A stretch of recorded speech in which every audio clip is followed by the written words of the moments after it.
All right, man. So peace. This is another good segment. A lot of times the morning news they have a lot of good segments in a row. This one is on Condoleezza Rice, who was involved with foreign policy. It's well known she was involved with foreign policy for the U.S. government for the majority of from the late '80s all the way to the mid 2000s. All right, they're gonna give a little profile on her life, and I'm just going to chime in here and there. This morning we have questions for and answers from Condoleezza Rice, a first-hand eyewitness to huge changes overseas and here at home. A first-hand witness and a first-hand manipulator to changes overseas. All right.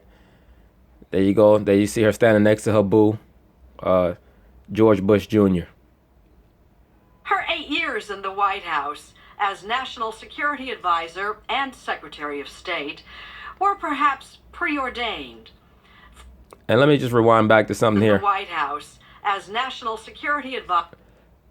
You see how they both have their arms crossed? All right. That's staged. That's not by accident. They both have their arms crossed for Osiris. All right, believe it or not. Advisor and Secretary of State were perhaps preordained. From the age of 4, Condoleezza Rice, an only child, was president of her family. Yeah, she was groomed to go into the position that she ended up in. That's what that means. I was elected every year, and it had real responsibilities. For instance, if we were going to leave for Denver from Alabama, I'd call a family meeting. We'd decide when we were leaving, what were we taking for food, all of those sorts of things. My parents were just giving me a sense that I could have authority and be... Yeah, they were grooming you for your future. All right? That's why you was going to Denver. You were going to Denver to be put under your MK Ultra programming. And be confident. Did you vote for yourself? I did vote for myself. Those annual trips to Denver were not for summer vacation. Yeah, they were for programming. For those who don't know, her nickname, I believe it's her CIA nickname, allegedly, all right? Her CIA nickname, allegedly, is the Velvet Mushroom. You see her mother has on that cross. Her mother was a programmer. Okay? If you were black, you couldn't go to the University of Alabama for graduate school in 1961. And so my father, who was getting an advanced degree in student personnel administration, and my mother, who was qualifying to teach music in the schools, she was a science teacher before that. And an MK Ultra programmer. That's what I mean when I say her mother's a programmer, MK Ultra programmer. All right? Would go to Denver. As the daughter, granddaughter, and great-granddaughter of musicians, Condoleezza aspired to be a concert pianist. And then went to this And most of your great classical pianists from the 16 and 1700s were all so-called black, by the way. I think I mentioned this before. Franz Joseph Haydn, Beethoven, Mozart, they were all so-called black men. All right? Aspen Music Festival School, met 12-year-olds who could play from sight when it had taken me all year to learn, and I was 17. And I thought, I'm going to end up one of those people who plays, as you shop in the department store or something like that. But I'm not going to Carnegie Hall. So halfway through college, inspired by an international relations course taught by the father of a future Secretary of State, Yeah, her her international relations teacher or professor was Joseph Korbel. If you don't know who he is, he was a dignitary from Czechoslovakia. As the narrator stated, the father of Madeleine Albright. He just happened to be in Denver when Condoleezza Rice got there, allegedly. Like I said, these people's lives are orchestrated. She was being shuttled back and forth to Denver to be put under her programming. They already knew that she was going to end up at that school because they knew that she was going to end up being a bigwig, right? Secretary of State. But even before that, she was involved with a lot of international policy. What are the chances that this guy taught the only 2 female secretaries of state in American history? He most likely is associated with the CIA, right? Allegedly. Madeleine Albright, she changed her major I went back home and I said to my parents, I found it. I want to be a Soviet specialist. They said, you go for it. No, they said, we already know. We spoke to Joseph 20 years ago. We already knew what you were going to become. And she did. With a new PhD, she found a home at Stanford, where as a young assistant You see, there she goes. She's throwing up the hand sign that she's in the know. All right? That's not by accident. For those of you brothers who worship Malcolm X, like I said, Malcolm X meant well. You'll also see the photo of him doing the same pose. Why? Because he was a Prince Hall Freemason. Okay? It was not purposeful, I don't believe, but he was a Luciferian. He was in the Osirian cult, meaning the worship of Osiris. It is what it is. That's what the term X means. Right? X is for the unknown. The unknown is the hidden god Osiris. That's why the symbol of Osiris is the X. Okay? It is what it is. Some of y'all brothers can get upset. It is what it is. But she already knew where she was going. Her parents knew where she was going. This stuff was scripted for her. Professor, she was noticed by a guest lecturer, President Ford's national security advisor, Brent Scowcroft. Yeah, she just happened to be noticed by Brent Scowcroft. I would be interested to know. I was unable to. I didn't see anything about it in a lot of the research that I've done on Condoleezza Rice over the years. I'd be interested to know if her father had a military background. All right. A lot of these shows, they give you a narrative for where the parents came from. I believe that the father must have been either a government operative or involved directly with the military. That's often where you get your MK Ultra Monarch children from. All right. But they always, you know, when you watch these biographical segments, they always make it like all these things just happen to happen. She just happened to be going back and forth to Denver. She just happened to come across Joseph Corbel. She just happened to come across this guy. Come on, man. You're young, you want to ask a question that people notice, and so it was probably slightly sharp, maybe even a little rude.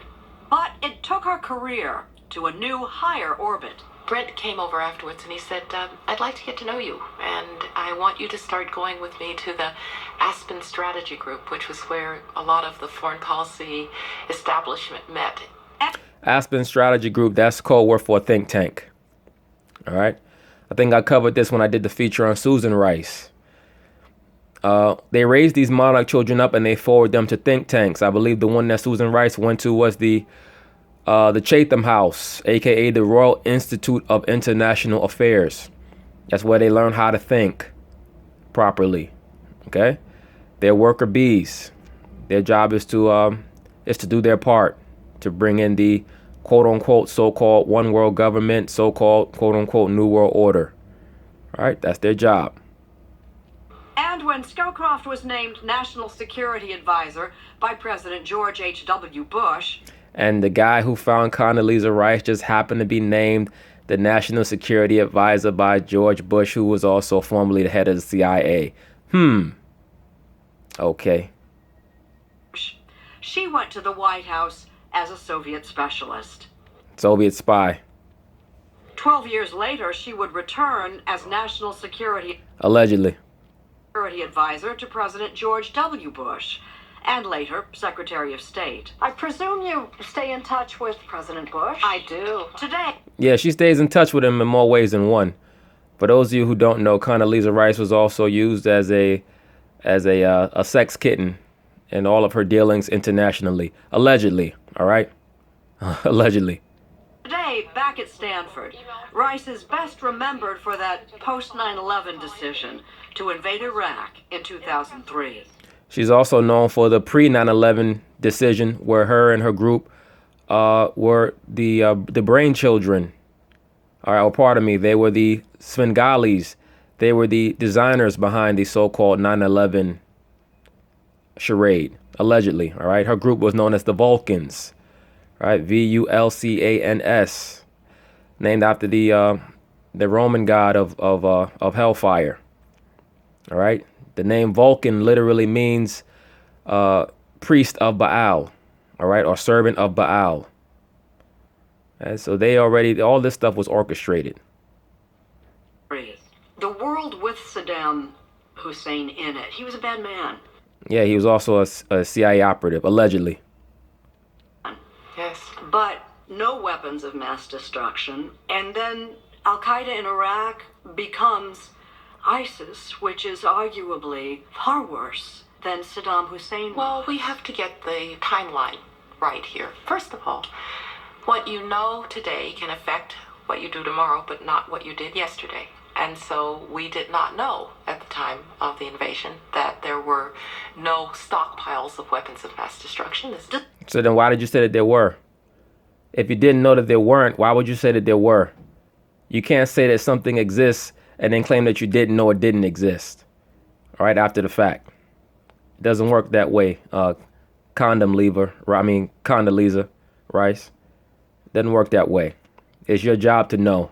You're associated with the Central Intelligence Agency. You tell me that you guys have no intelligence at the Central Intelligence Agency? Come on. See, things like this, they don't mind getting on TV and looking foolish about allegedly not knowing why there were no weapons of mass destruction, because they already knew that there were not any weapons of mass destruction. The whole Saddam Hussein thing was to take him out. He was a CIA asset that had run its course. Take over the land, depopulate the region, try to disturb or disrupt the teachings of Islam, which normally revolve around the men, and to take the natural resources. Number one, that's the most important thing. Take the natural resources. Despite 8 years of war and the toll in lost lives and untold sacrifice, her conviction that it was the right decision has not wavered. The title of her latest book is Democracy: Stories from the Long Road to Freedom, about the struggles for democracy she knows most intimately, including our own. Modern day democracy is democracy in name only. Everything is controlled by the international banks.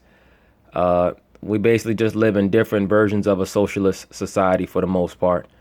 All right, they just try to figure out ways to bring more socialist aspects to all these various societies, because it makes it easier for the international bankers, right? For people who always talk about, well, how come they bailed out the banks? They bailed out the banks because the banks control America. If they didn't bail out the banks would have destroyed the money system. They had no recourse but to bail out the banks. All right, it's like America's being pimped. So America helped the top pimp, reclaim his hole, right? The hole is these low-level banks out here. All right, Wall Street been controlling America since the late 1800s. All right, they bailed out J.P. Morgan in the late 1800s, and J.P. Morgan bailed out the U.S. government in the late 1800s, early 1900s. They've been controlled by the banks. They've been controlled by the banks since they brought in the National Bank. All right, and since they incorporated America in the late 1870s. In 1871, excuse me. She calls the civil rights movement of the 60s, when she was growing up in Jim Crow, Alabama, the second founding of America. The reason they called the second founding of America was because that was a purely socialist movement.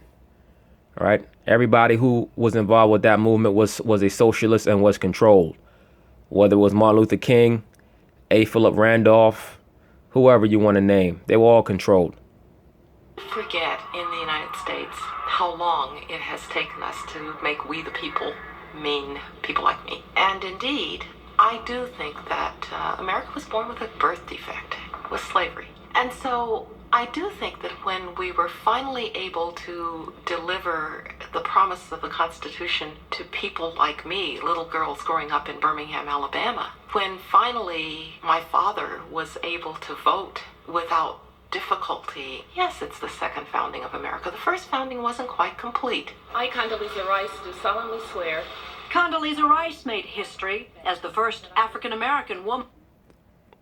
What is that scarf that her mother has on there? Is that leopard print? Woman to take the oath as Secretary of State in 2005, at a time when the seeds of democracy were flowering around the world, though it didn't last.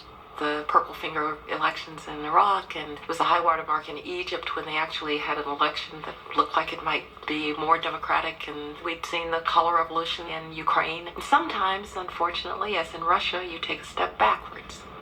See, they're mad at Russia because Russia's being built up by the international banks to come against America. The reason why they applaud so-called democracy in these other countries is because Democracy means that these countries are controlled by a central bank. It means that they can have their society, their culture manipulated. Okay? That's all it's about. But she knows Vladimir Putin real well, and he knows her real well in the bedroom, allegedly. Is it really possible, she asks provocatively, that one man could dismantle the institutional basis for democracy in his country in so short a time? Who is that man? I was talking about Vladimir Putin. Putin, she says, systematically unraveled the Look at how he looking at her. He looking at her like, my bedroom or yours. the underpinnings of Russia's nascent democracy. What was really first was the assault on the press, and particularly the electronic press. He went after his own opponents, and more lately it's been adversaries who've ended up dead. But I don't believe... Do they look like they don't like each other? I don't see that at all. Like I said before, you didn't hear this from me, but Condoleezza Rice, she's used as a bed wench by all of these international leaders. All right, that's what they sent her out there for. She's a beta program sex slave with numerous alters. All right, she is thoroughly programmed, allegedly. Believe that it is one man. What you're seeing is that the institutions just didn't get a very firm foundation in Russia. So it couldn't happen here. I don't think it can happen here. Are you sure? Nobody's ever certain about anything about democracy because it is always a work in progress. But the United States has such a DNA about not having executive power be too great. You probably know Vladimir Putin better than you know Donald Trump. That may be true. Yes. I've spent a lot of time with Vladimir Putin. Oh, you heard what she said? I know you did spend a lot of time with him. I heard he tore down your Berlin walls. Rice is unequivocal that Russia interfered in the 2016 U.S. election. I'm appalled, but if you ask me about the psychology of it, yes, I am a Russianist, and yes, I know Vladimir Putin, and that's why I say don't give him the satisfaction of thinking that he undermined our confidence in our own elections. I know you want to be the only one to give him satisfaction. He's an eye for an eye kind of guy. We called his elections fraudulent in 2012, and they were. And so, well, what were the American elections when Bush beat Al Gore and and you guys was running around trying to recount votes? Get the hell out of here. And so now he's going to make ours fraudulent. Characteristically blunt and outspoken, Rice called on Donald Trump to withdraw as a candidate for president last October, but this spring accepted an invitation to the White House. My meetings with presidents of the United States are a private affair, but I will say... We know that. We know they're very private. All right? That man decided he wanted some chocolate that day. I'll say this. I respect the presidency and the person who Americans elected, and I will do everything I can to try to make sure that on behalf of all of us, he succeeds. Yeah, and we stress the suck and succeeds. But that's it on that. I just wanted to touch on the Condoleezza Rice portion of this telecast. She was a very, very huge asset to American foreign policy due to her training. I have little to no doubt that she was put under the programming in her repeated visits to Denver, Colorado, supervised by her parents. She was forwarded to Joseph Corbell, who just happens to have a daughter who became Secretary of State, and Condoleezza Rice becomes Secretary of State. Like, I mean, come on. And then she gets noticed by the National Security Advisor the man who becomes the National Security Advisor for George Bush, who was formerly the head of the CIA. I mean, it's just too easy to figure out. But anyway, guys, peace.